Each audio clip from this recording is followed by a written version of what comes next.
welcome back to my channel. As you can tell by the title, today we're going to be doing 50 ways that you can practice and implement self-care into your daily life. A lot of the topics that I'm going to cover in this video are actually coming from this book called How to Love Yourself by Teal Swan.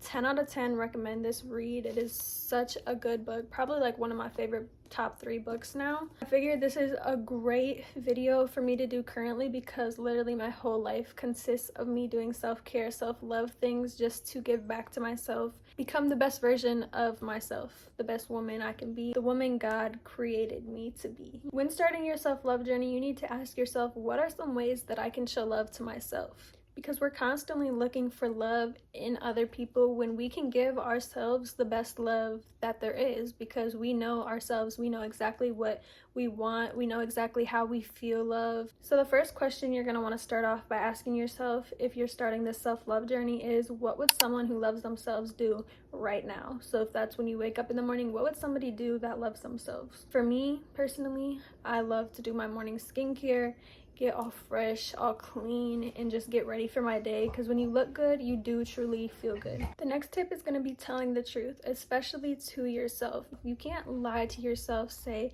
oh, I feel okay, oh, I feel fine. It is okay to not be okay. Like, don't lie to yourself about that. And also, being a very truthful person does help you in the long run. I've learned from past mistakes. Even little tiny white lies can make a big effect on your life later on. So you need to be truthful with not only other people, but yourself too. The next one is going to be honoring your feelings and responding to those feelings. I said this in my last self-love video, but you have to be able to feel your feelings. Do not bury your feelings down under the surface, because they will come back up later, and sometimes they can come back up later and be more powerful. So if you just feel your emotions in the moment that you're feeling them and work through those emotions, that is going to be so beneficial to not only your mental health but your emotional health as well. The next tip is going to be remembering that your feelings are important signals. Do not let anybody tell you that you're feeling a certain way for no reason. You are feeling those feelings for a reason. And never feel bad about your feelings either. Do not feel bad if you're too overly emotional, too overly sensitive, you feel your feelings so deeply. Do not feel bad about that, because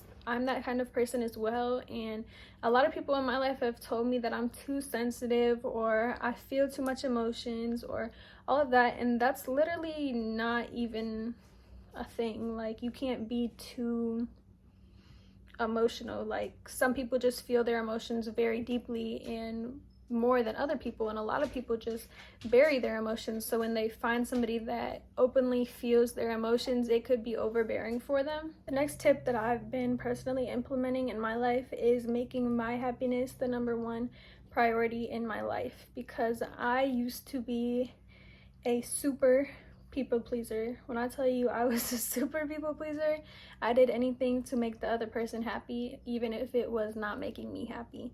And that does a lot of harm to your mental health, whether you can see it or not. In the long run, it's going to play a factor into your life. One of the tips from the book says, honoring myself and who I really am, because no one knows what makes me happy but me.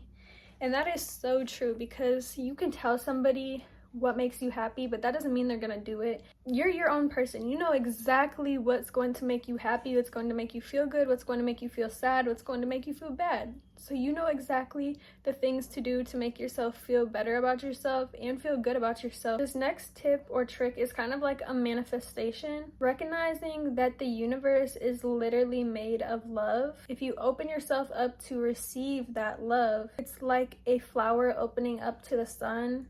In other words, like, everything is possible. You can do anything. You can do anything in this world to make yourself feel loved. It doesn't need to just come from other people.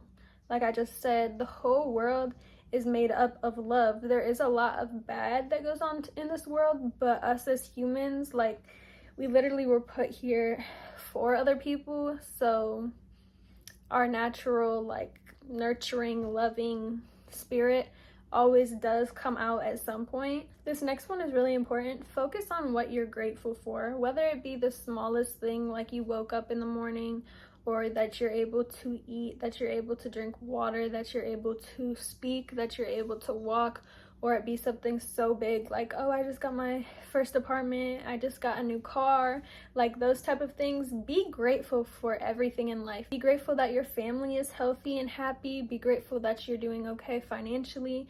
Be grateful for everything that you have in your life. This next thing is something that I want to start implementing into my life, is getting a notebook and writing a lot of positive aspects about myself that I really like about myself. Examples that I would write are like, I really love my eye color.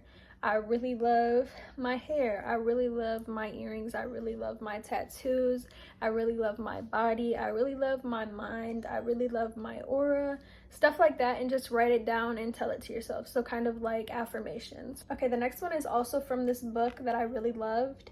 Admitting to my desires and why I want them, and recognizing that it's my right to want the things that I want.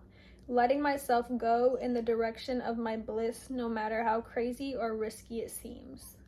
Also, this book will be linked down below in my Amazon storefront if you guys want to also purchase it. I also have a lot of other books that I love linked down below as well. So what this tip means is basically like, what you desire in life, what you desire out of life, you're going to accept those and work toward those, kind of like your goals almost. The next one is going to be admitting to what scares you or puts fear in you.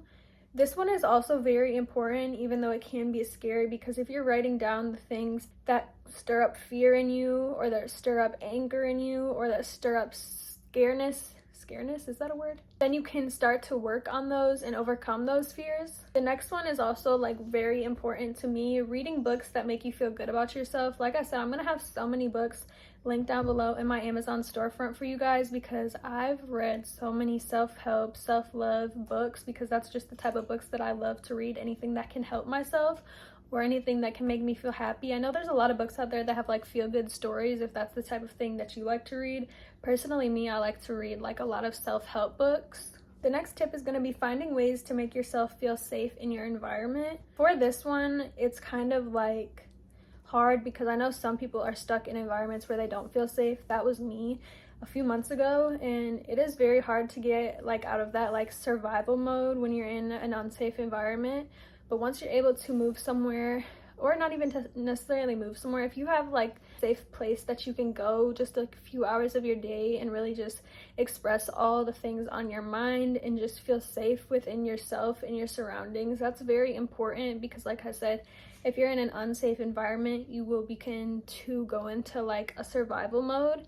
And survival mode is not something that you want to be in when you're trying to love yourself, because survival mode puts you in a very scarce mindset. The next one is also one of my favorites, which is watching movies that make you feel good, or that have like a feel good story at the end. I just watched the Anyone But You with Sydney Sweeney. That is like my new favorite movie. I literally loved that movie. If you haven't watched it, make sure you watch it. I watched it on Prime Video, and it was just a 10 out of 10. It made me feel so good at the end.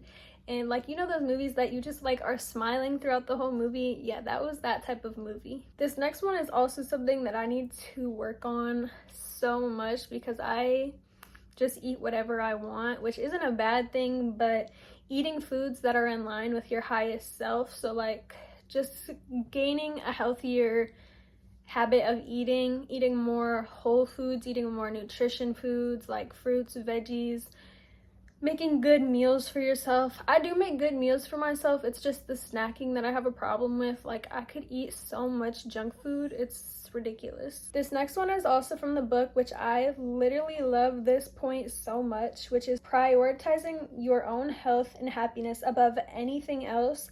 I can't be of service to someone any other way than by teaching by example. The reason I love this one so much is because, like, you know the saying, you can't love someone else until you love yourself? That's basically what this is. Like, you can't be so loving to somebody else. You can be, but it could be flawed if you don't fully love yourself. Next one is a very important one, which is forgiving yourself for mistakes that you have made in the past, because a lot of us tend to hold those mistakes over our head and like bash ourselves about them.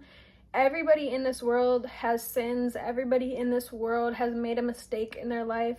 It is normal. It's not something to beat yourself up about for years, months, days even. Like, forgive yourself for it and move on. Now you know not to make that same mistake again. The next one kind of ties in with the one where I talked about like fear and scaredness. Not letting fear keep you from what you want, so like your dreams. Like for me, I've always wanted to be like a content creator, and sometimes it is like nerve-wracking posting videos and you don't get that many views. But for me, what I've been doing recently is not really looking at the views, just doing what I love. Like I literally love talking to my camera. I love showing you guys my day, and if it takes off, it does. If it doesn't, it doesn't. But just like, don't let fear come in the way of your goals or your dreams or your aspirations. Just do it. Realize that it's okay to not be okay. We all have moments where we do not feel okay, and it's okay to feel like that. Just help yourself overcome that. If you want to try therapy, I do want to try that eventually too. I just want to make sure I find the right like therapist for me, because I know a lot of people that said that like therapy really did help them, because you can just really talk about everything freely. The next tip is don't do things that you don't want to do. Don't just give in to something because your friends or your boyfriend or your family are doing it. If you don't feel comfortable or you just don't want to do it, saying I don't want to do it is a valid excuse. Like you don't have to further explain yourself why you don't want to do it. Just don't do stuff that makes you not feel comfortable. The next tip or trick is trusting in your higher self, kind of like the montage of let go and just trust. I've been growing a really close relationship with God recently, and when you just let go of your worries, sometimes I still worry, but then I'm like, God literally has my whole life planned out. I do not need to be worrying about the slightest little things or the biggest things. Like God is literally going to come through and do it for you every time. So just let go. Be more spiritual, be more, I want to say like carefree, but don't be too carefree, if that makes sense. This next one I really love, which is praising yourself instead of being critical. So for every time that you criticize yourself, whether that's when you look in the mirror and be like, like I do not look good today, then you need to give yourself 3 compliments. So for every 1 criticism that you give yourself, you need to give yourself 3 compliments. The next one is keeping only your beliefs which are useful and beneficial to you. So don't just because you hang around certain people start picking up on their beliefs. You have to be your own person and believe what you believe in and do what's beneficial for you. This next one goes in kind of with the feeling emotional type of thing, or feeling your feelings, which is communicating your true feelings to those who are around you, because the people around you need to know how you feel. They don't have to know in detail why you feel that way, but if they know how you feel, it's just you being able to be emotionally mature. The next one is not comparing yourself, because comparison is the root of all evil, all joy taking. Because if you, like, I've compared myself a lot in life, especially when I was in high school. Like I would just compare my looks or like my clothes, all that type of stuff to other people. And that's like, I'm trying to think of what the word is. It's like, I'm not sure what the word is that I'm thinking of, but just don't compare yourself, because you're your own individual. We all are beautiful in our own ways. We all have traits that others don't. We all have features that others don't. So you should be happy with what God gifted us with. The next one should be kind of common sense, but not spending time around people who make you feel bad about yourself. I feel like a lot of people in this day and age think a lot of things are jokes. Some stuff you just don't joke about, because no matter how like you say it in a jokingly manner, some people can take that farther than a joke and really like dwell on that. The next one is accepting affection from others, whether that be like a romantic affection or like being with your family, or just like when a random stranger compliments you. Accept that. Don't like, I know a lot of times what I used to do, like when somebody would compliment me, I would be like, they would be like, you're so pretty. I'd be like, no, look at you. Like, no, just say thank you. Like they're calling you pretty. Just accept that compliment. The next one is paying attention to what your body is telling you it needs. Your body and your mind will literally tell you like what it needs. Sometimes your body will wake you up out of your sleep and you'll like, chug a water bottle because your body's literally telling you you're dehydrated. A lot of like skin concerns, like if you have like acne, some acne is like generational, but like sometimes if you have breakouts, your skin literally is telling you like there's something wrong within your gut or within like what you're eating. The next one is also from this book, which is stop living life by other people's values, beliefs, desires, or priorities and start living by your own. I feel like that's such a powerful one as well, because like I've said, we are our own individuals, and sometimes when we start hanging around certain crowds or when we're around our families a lot, like some of them have very strong beliefs and you kind of just pick up on those. But as you grow older, you should start believing your own beliefs, whether your family doesn't believe that, whether your friends don't believe that, whether your significant other doesn't believe that. You should stick to what you believe, because at the end of the day, you are your own person. The next one is treating yourself how you treat other people, or how you show love to other people, because a lot of times we show love way more strongly to other people than we do ourselves, or we care way more about other people's feelings than we do ourselves, when that is literally like hurting ourselves. Like if we're always concerned about other people, how they're doing, how we're loving them, how we're showing them love, but we're not giving ourselves the same, that's going to hurt you physically, mentally, emotionally, because you're kind of like draining yourself by giving and giving and giving. The next one is letting go of what is no longer serving me.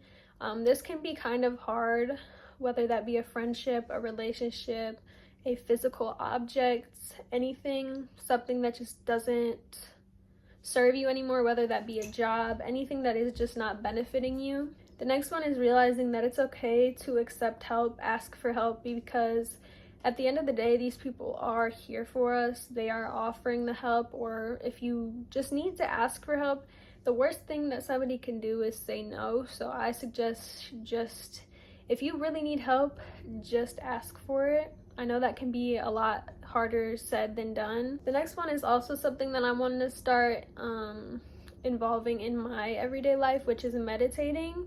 I used to do it a lot, but I kind of like lost track of it in a sense. Meditating can be very hard if you live in like a noisy environment, but I would suggest going outside like when it starts getting nice out, or just in a very quiet place that you can focus on your breathing and kind of just letting all your mind's kind of like thoughts wear out. Focus on your breathing, focus on your thoughts, focus on your posture, focus on the things around you. This next one is kind of probably going to be controversial, but stop smoking, stop drinking, stop doing things that literally are not benefiting you. A lot of you can say, oh, it's benefiting me, it makes me feel good, but it's not benefiting you. Like drinking is causing problems to your liver. I don't care if you drink once a week, no. I mean, it's good for a fun time, I guess, but a lot of people, especially in my generation, do it every day, and it's like, I mean, to each their own. The next one is going out to dinner when I want to, whether that be with somebody or like a solo date. I want to do that really bad, but it just makes me so nervous, like going and sitting down somewhere by myself. But eventually I'm gonna do it because I'm a big girl and it sounds fun, honestly. Like, it probably makes you look like an important person, and that goes in with treating yourself. You should always treat yourself. The next one is cooking. This one I used to do a lot when I lived in my apartment. I still do it once in a while, like on the weekends here, but I'm so excited for when I get a new apartment to be able to cook meals for myself every night, because it really is like a love language of mine, being able to not only cook for others, but like cooking for myself, nurturing myself with food that I cooked with love it's such a good feeling. Okay, the next one is from this book, which I kind of have a problem with sometimes doing it too much, but going shopping occasionally to show myself that I care enough about myself to have things that I like and want around me. This one I feel like can kind of go off course, because sometimes you can overspend, overshop, overdo things for yourself, which it's kind of my problem. I shop when I should not. So this one I need to be better about. I need to look at that word occasionally. Do stuff to show you that you care about yourself, because if you never do anything for yourself, never buy yourself something simple, get your nails done. A lot of girls get their eyelashes done, get your toes done.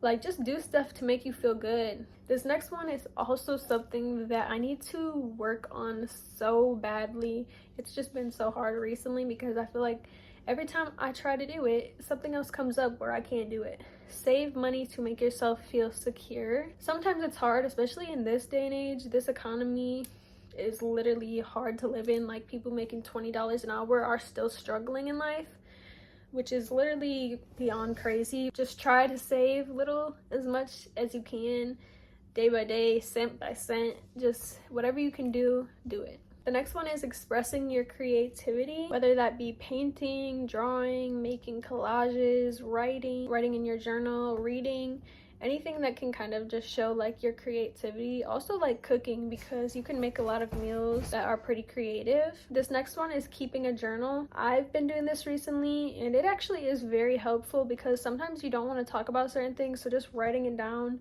or writing how you feel, what you did that day. You can really write anything in a journal. I feel like it's very beneficial. Okay, the last one is going to be from this book as well, which is writing down a list of what makes you happy, from the smallest things to the biggest things, and committing to doing one thing from that list each day.